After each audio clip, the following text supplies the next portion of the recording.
I'm going to start off, Aki. Okay. Talking Six would like to welcome small business owner, entrepreneur, cigar enthusiast, Aki. Hey guys. The owner of Staten Island Diner. The Aki, one and only. The one and only. Aki, I want to say thank you and welcome to Talking Sticks. And I'm your host. Thank you for having me. Thank you for having me. And I also want to thank him for supporting me through all of last summer and all of last year with this Corona nonsense. He was there every day buying food for himself, his kids, and his wife. 7 days a week, every morning. He was such a good customer that he didn't even have to say a word. He just look at me and say the usual, and boom, it was there. So it was people like him that kept me in business through all of this rut. And I want to thank you, and I want to appreciate you. Really appreciate you. So before we start, yes, our questioning. Let's I see you already lit up. Let me catch up to you. Yes. And then since this is the first episode, the first interview of Talking Sticks, excuse me for the I want us to make a toast. And since you're the interviewee, yes, you make the toast, bro. You got it. So I make the toast to good health, prosperous life ahead of us, and never look back at what happened. Always look in the future, because there's always room for improvement. And no matter what we do in life, there's always room to give more love out, be more respectful, be a better person, help people around you. Bye guys, thank you so much. Thank you. Have a good one. Good luck to everything, all right? Thank you. Safe trip back home. You're welcome. And just to be the best person you could possibly be. Because after what I saw this past year and the true colors of people that came out, it really disappointed me. And I just want to change that. I want to change the people around me for the better, because I want to be better. I want to make sure my daughter and my wife are always taken care of, and that we're happy and just successful in life. Cheers to that. Cheers. Stick talk, baby. Stick talk. Talking Sticks. Talking Sticks. Talking Sticks. My bad. Talking Sticks.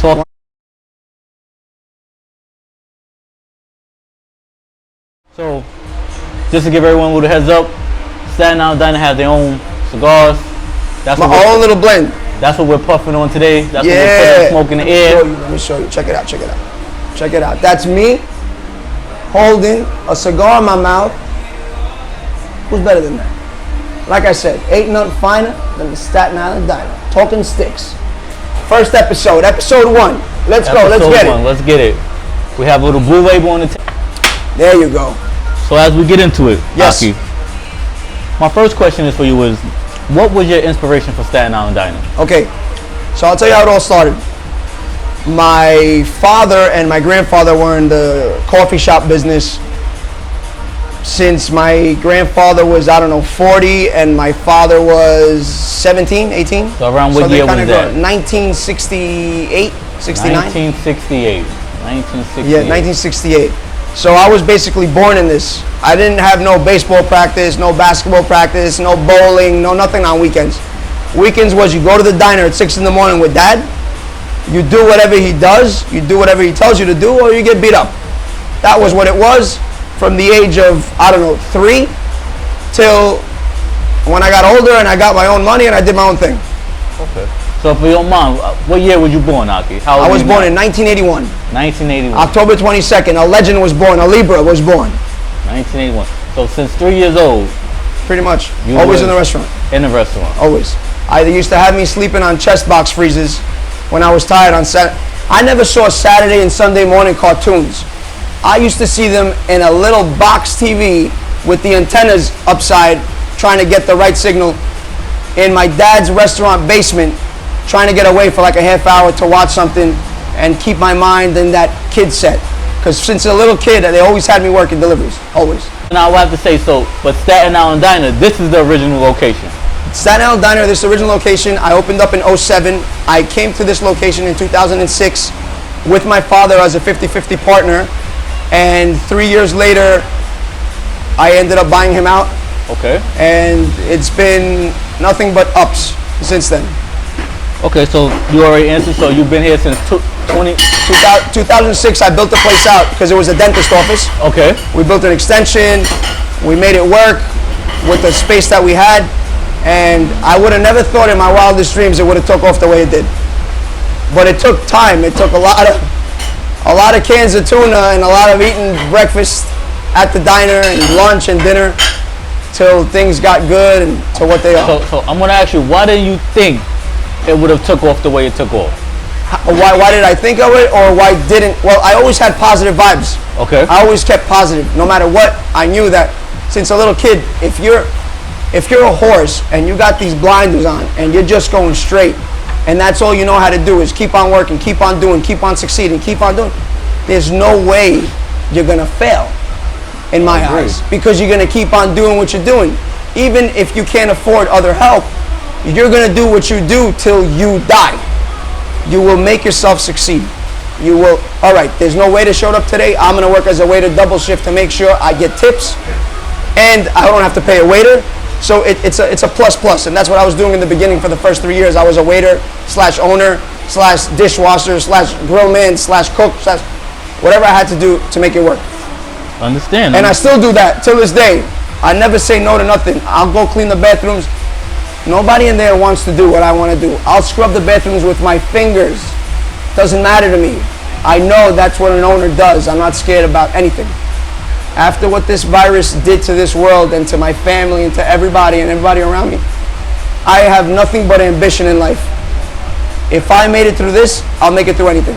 All right, so we're gonna get into COVID, because COVID was a very big thing for everybody. I mean, everybody who's watching the show today, everybody who's made it through it, it was a very big thing on how it affected other family members, how it affected businesses, how it affected the first responders who had to work every single day.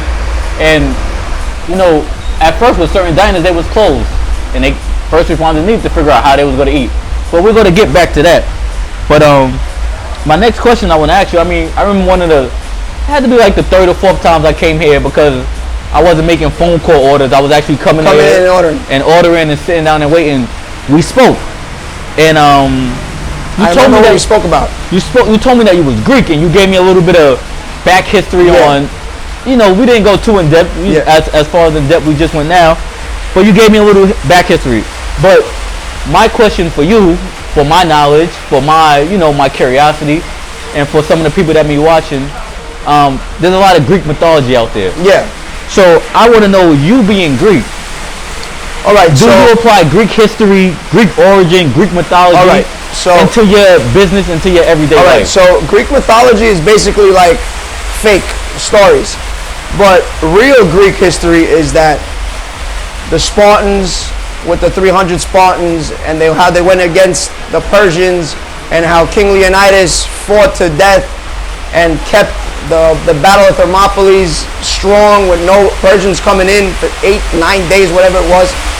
And that, to me, I was raised in that culture to where my grandma used to tell me, you're going to be strong when you get older like King Leonidas. You're going to be strong till you get older like this. Spartan did whatever he did. So I always kept that since day one. The older I got, the more wiser I got. And I always thought that having that mentality of gonna fight till death. Okay. So they used to say back in the day, when the husband went to war and you were a Spartan, the wife or the lover would say, or the mother would say, either you come back with your shield or on it. In other words, you're gonna come back with a victory, or you're gonna come back dead with honor on your shield. You're not gonna come back a loser. And that's the way I always looked at life. You can't be a loser. You got to be 100% and give it all you got. If you lost, you know what? You put up a good fight. You didn't just put your hands up. And that's the way I look at life every day. The question will be how was COVID for the diner? Not good at all. Please explain, if you can. I'll explain to you as easy and as personal as possible. So, in the beginning, they closed us down, right? In March. It was right after St. Patrick's Day. Yes. So I was thinking, oh my God, I got to make the corned beef and cabbage. Usually we make about 700 pounds of corned beef. So I'm thinking to myself, oh man, I got to do it. I got to set it up. And then COVID hits. So they closed us down. And now they're saying no delivery, no in-house. Meanwhile, that's what we do. We do in-house. We serve people.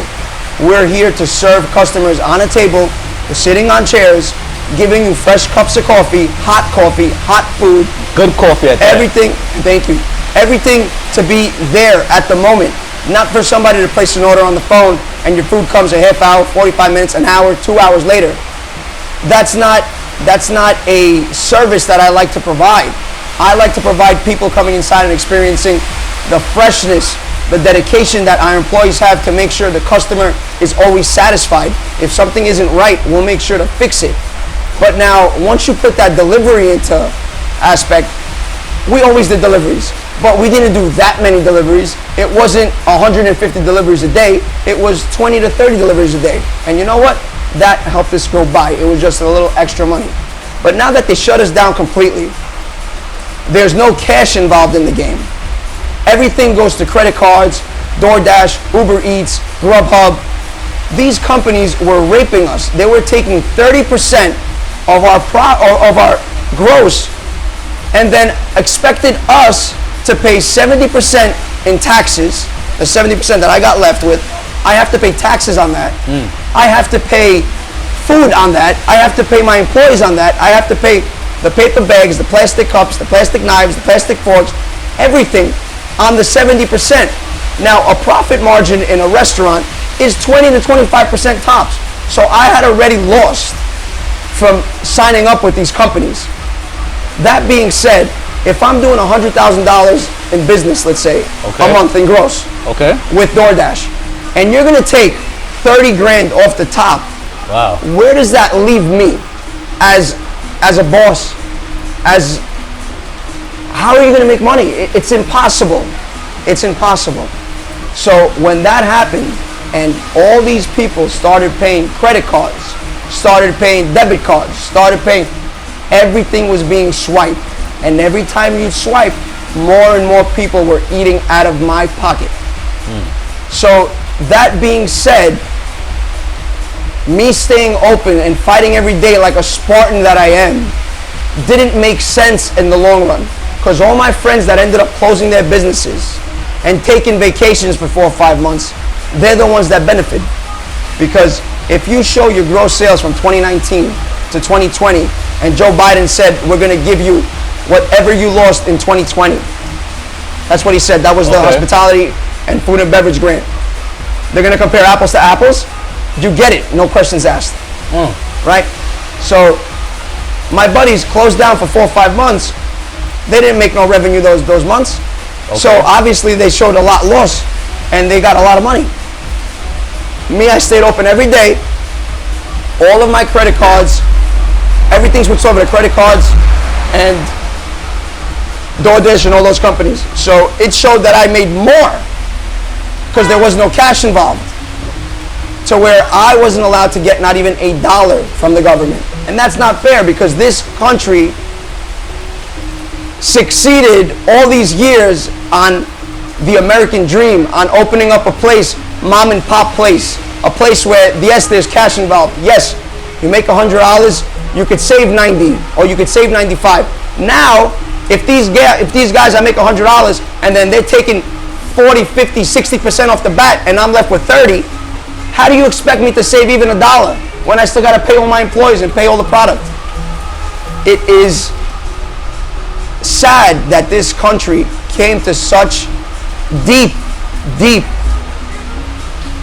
I don't even know the word I gotta use. They came and they took over all of the mom and pop businesses, and they just did it for the corporations to succeed.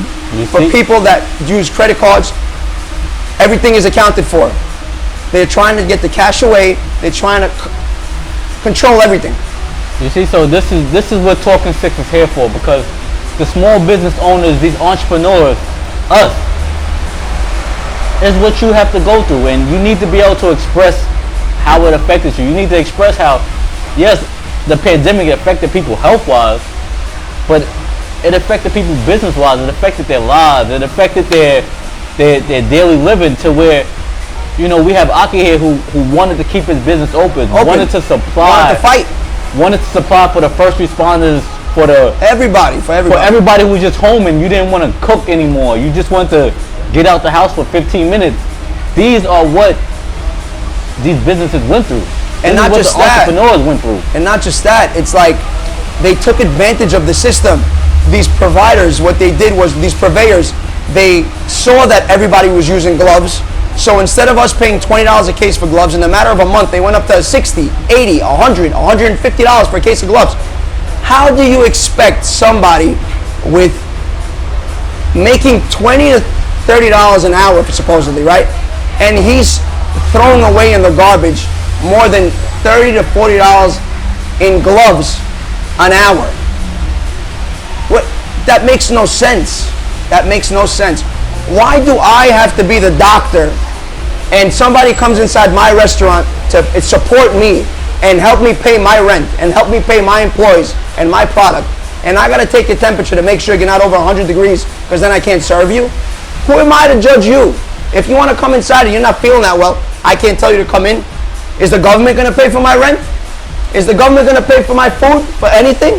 No, that was all me. All the money that I had on the side this past 17 years that I worked like an asshole for, I lost over this 1 year, these 15 and a half months. I lost everything. And you know what though? I'm still fucking here and I'm never going to leave, because guys like me and guys like you are very hard to come by.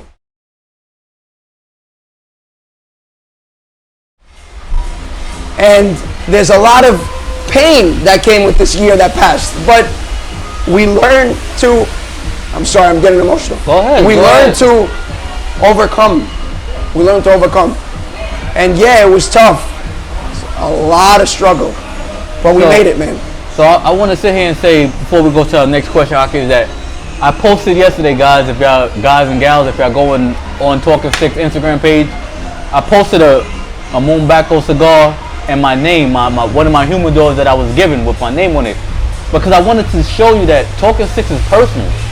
Talkin 6 is here for everyone out here who's just trying to make it day by day, and they're taking their dream, they're taking a passion, or they're just taking a culture or a work environment that they was born into, and they're just making it a lifestyle. So, Aki,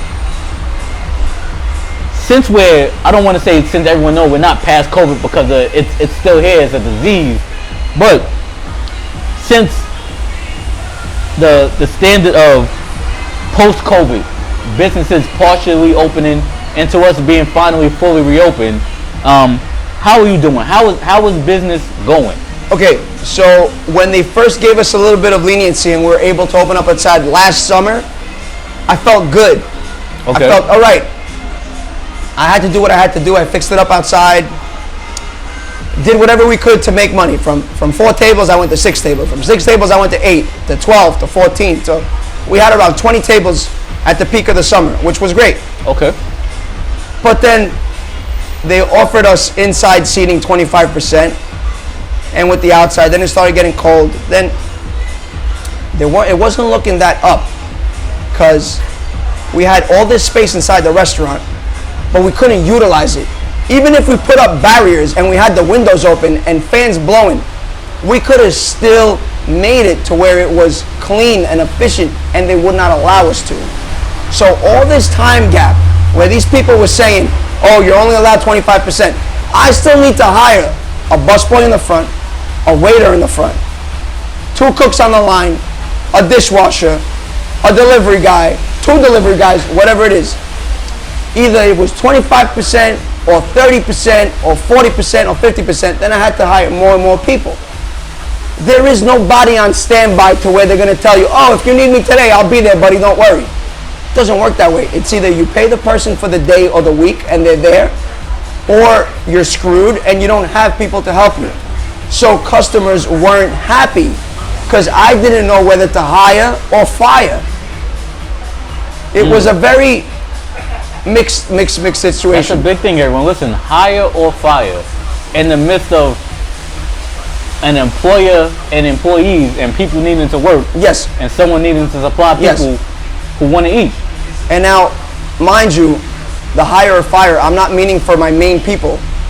I needed to know, because other people got jobs in other places just trying to keep it up.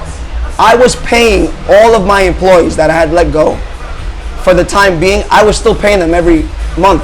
They were coming in the restaurant, cleaning the bathrooms, doing what they had to do, but they would all get a paycheck. Okay. For 16 months. I did not fire nobody. But at the same time, if they're working at me but they're not really working and they got a side job doing something, I can't tell you, hey, listen, I need you in to come right now because you're doing something else. So it was very hard to get these people to come into work when they didn't know if it was going to be raining, if it was going to be snowing. It was a tough situation. That being said, they let us open up inside. We did that. Then out of nowhere, they closed us again for 4 months. And that just took me from my high all the way down. How did that past the ground, under the ground, forget about 6 feet under. I felt like I was close to going to Asia. That's how deep in a hole I was. Like, it was horrible. It just took me from some sort of light at the end of some kind of tunnel. It took me to the depth of no return. Like, it took me bad. It took me in a place where I shouldn't be, that no person should be at that matter, that's trying so hard to survive and to do the better for his people. I consider everybody in my restaurant my family. So in order for me to not be able to look at people in their eyes and knowing if I'm going to be able to be open tomorrow or the next month, or to have their job secured, where before all this crap started, I was 1,000,000% on everything. I know I'm going to make it. Everything's going to be okay. You got to be optimistic. Yes. But what happened just took me to the whole opposite because of just life, everything in general. Scared you're going to get sick. Scared you're going to bring it home. Scared you're going to get your loved one sick. Scared somebody's going to die around you. That just fucked us all up. Okay. Right? Excuse my language, but you just got to use certain words. No. And now they opened us up fully. They allowed us to open up outside. I had gotten sick with the virus. For about a month and a half, I was out. I got sick really bad. And I did a lot of thinking. A lot of my thinking was, when I come back into this establishment full on 100% and I'm ready to go, I'm changing up the whole vibe. There is no more, yeah, hi, can I get some bacon and eggs and some rye toast dry? I'm going to make this atmosphere to, you're going to have one of my breakfast creations.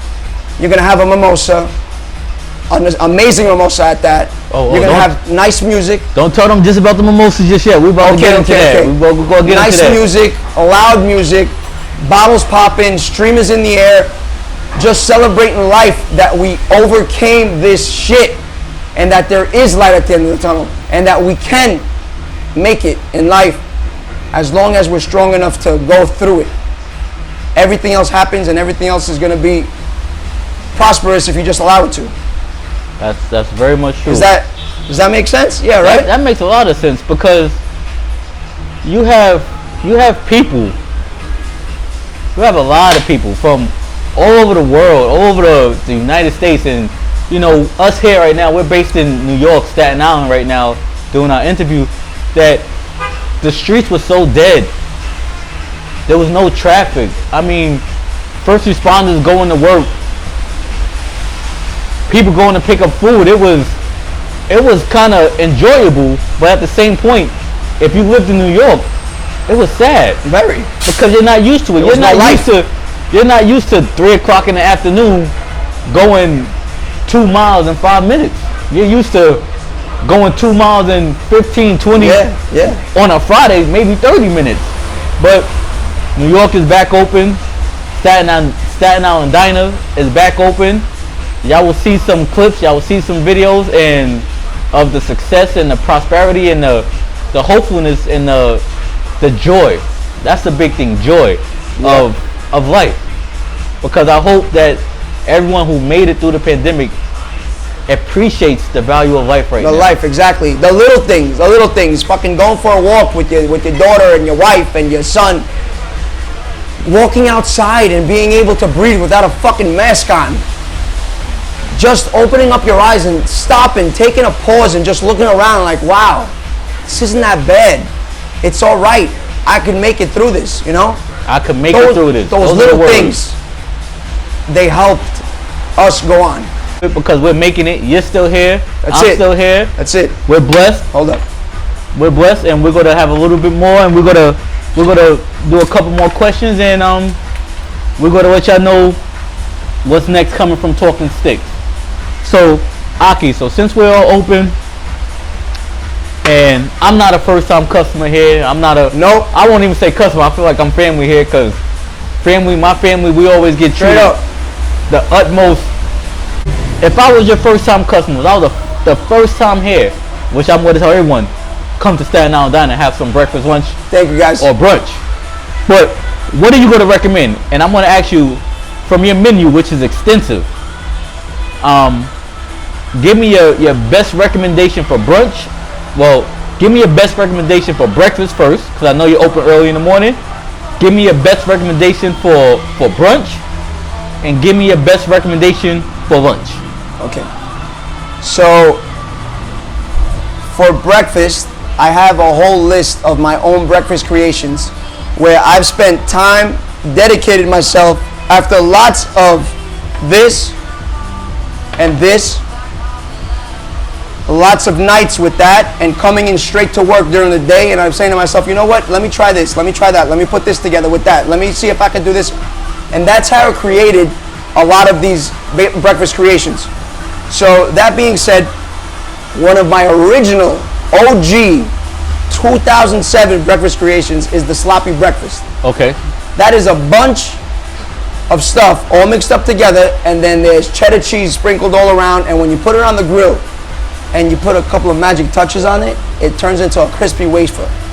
So it looks like a flying saucer coming straight to your face. So there's eggs, potatoes, bacon, sausage, ham, onions, peppers. It's just straight goodness. That's an OG classic. But then we got so many different items on that menu. I got hangover pancakes, which are apple crumb pancakes with bacon bits in them. I got Nutella peanut butter pancakes. I got stuffed peanut butter and jelly French toast. Woo. I got so many different items. Cheesecake chocolate chip pancakes with fresh cheesecake.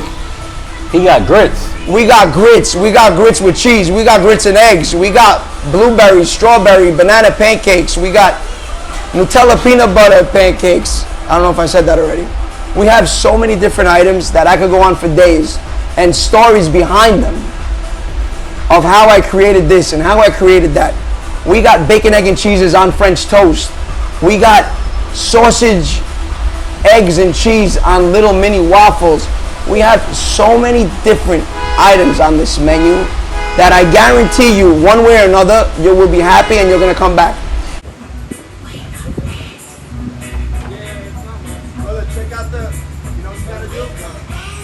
Now, if you come for brunch, Aki. Now, if you come for brunch, let's talk about these. You gotta have the Aki, man. These famous Staten Island mimosas. First of all, for Staten Island Diner. All right. So we started off the mimosa game back in 2009. I wasn't that big into mimosas. We were just doing orange juice and champagne, or poinsettias, which was cranberry juice and champagne. Okay. Well, come COVID, mind you, I came up with this drink. I called it Jungle Juice Mimosa. There was a regular Jungle Juice Mimosa, or there was a Jungle Juice Mimosa King. It was called a Mimosa King. So every time we would sell either a Jungle Juice or a Jungle Juice King, we would play the special song that was always on the freaking radio. It was called World Hold On. It was like a techno song, house music. Okay. And towards the end of the summer, that song was on replay so many times from all the mimosas we were selling. People would order them on deliveries. People would come and drive from Jersey to get them. People would drive from Brooklyn to get them.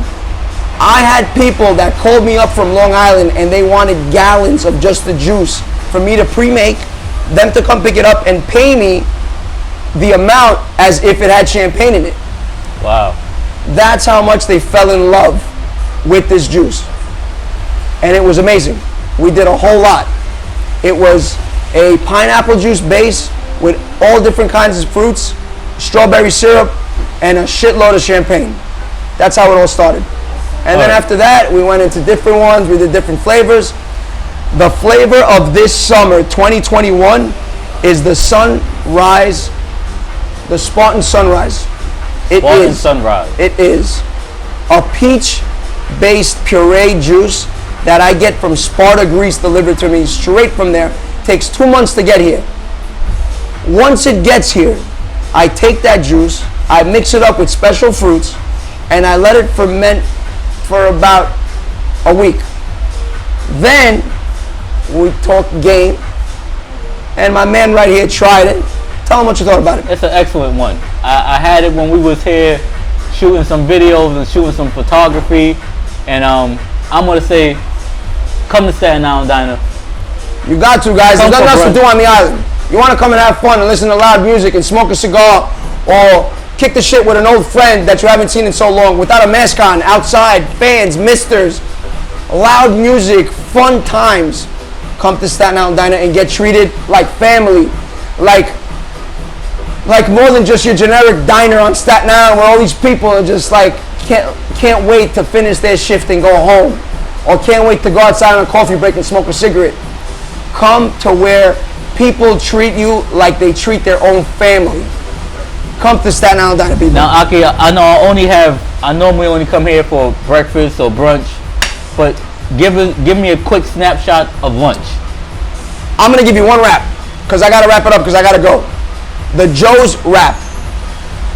That's all I gotta say. The Joe's wrap. Come inside and hold up, Theo. Please I want to introduce you guys to one of the main people that helped me through this fucking pandemic. My little brother Theo. Theo, come in a little bit more. Theo, come in here. Sit down here. Sit over. It's all right. Sit down. Sit down. Guys, Theo right here is my little brother, my only brother. And when we lost our mother in 2000, it was 99? In 99, I'm sorry. We went through a huge change in life, but it taught us how to love one another more and be for one another. And this pandemic, I almost lost him. He almost lost me. We're happy we're alive, and we're happy we're here, and we're happy to see you guys come in here, to see you come in here. And we want you to know that no matter what is going on in your regular life and fucking all this crazy shit going on, you could always come to Staten Island Diner to let loose, have a drink, listen to some good music, and enjoy some food. And then you can go on with your day, take a couple of deep breaths, and just let it all out. Can't wait to see you. Theo? Love you guys. See you soon. Aki, my last question, yes. which is please take a seat back. Yes. This is going to be my last question that I'm going to impose on every interview. I'm going to ask every interviewee because it's important. Because you always got to think about the future. You know, always think about the future. Think about the future every day, but enjoy your moment every day. But what is your next big goal or goals? Either one or two. You could add as many as you want in the couple minutes we have left for Staten Island Diner and for yourself. My one and only goal for myself and for the diner, because my life is the diner. I don't know anything else. I breathe the diner. 24 hours a day I think about the fucking diner. Just to be a better me. For my family, for my friends, for my customers. Even my customers, I don't consider customers, I consider them my friends. Because they support me. You support me. He supports me. Everybody supports me to live life and to do what I have to do on a daily. So like I said, I just want to improve myself. I don't care if I have $100 in my pocket. I don't care if I have millions of dollars in my pocket. As long as I am happy with what I have. I don't want anything else. Because this fucking virus showed everything. Showed black, showed white. Showed yellow, showed purple. Showed yes, showed no. There is no in between. I just want to be a better person. I just want you to be a better person. I just want everybody to be happy. Is that so hard? Nope. No, right? Everyone, I want to say thank you for viewing. I want to say thank you to Aki for allowing Talking Sticks to conduct its first interview to to highlight Staten Island Diner, to highlight you, and to everyone watching. If you're on Staten Island or you're passing through Staten Island, please stop by Staten Island Diner. They located at 1877 Victory Boulevard, Staten Island, New York, 10314 for your breakfast, brunch, or lunch. Or lunch, or dinner. From now on. Also, come and get your coffee and your mimosas. Yes, if anybody comes in the diner and tells me that they saw this video and proves it to me that they liked it, they get a free Staten Island Diner coffee mug for the next week. You know what? 2 weeks, for the next 2 weeks. Come, show me that you showed the video. You saw it, you liked it on Staten Island Diner, you followed me, you followed Talking Sticks, and you will get a free Staten Island Diner mug. And it ain't no ordinary mug, it's got my face on it.